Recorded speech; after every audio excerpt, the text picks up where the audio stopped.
Wonder Tales. Sa kaharian ng Berbanya, may isang hari na nagngangalang Haring Fernando at isang reyna na si Reyna Valeriana.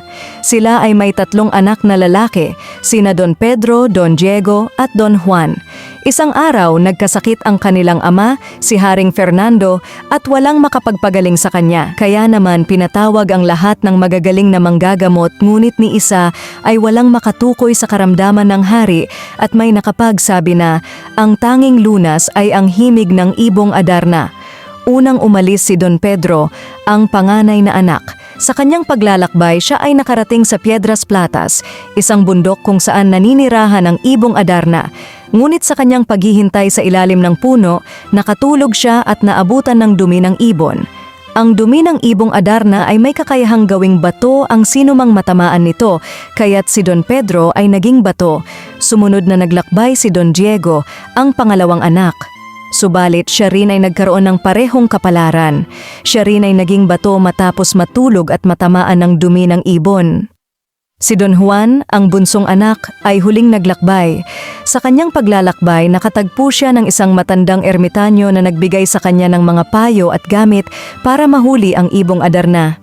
Sinabi ng ermitanyo na kailangan niyang sugatan ang kanyang palad at pigilin ang sarili na makatulog habang kumakanta ang ibon. Sinunod ni Don Juan ang mga payo at matagumpay niyang nahuli ang ibong Adarna.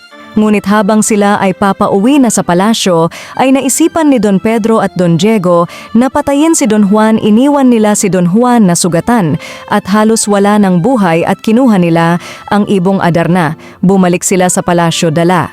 Ang ibong Adarna sa kanilang ama, pilit nila itong pinakakanta ngunit hindi ito kumakanta dahil tanging ang nakahuli lamang sa kanya ang susundin niya.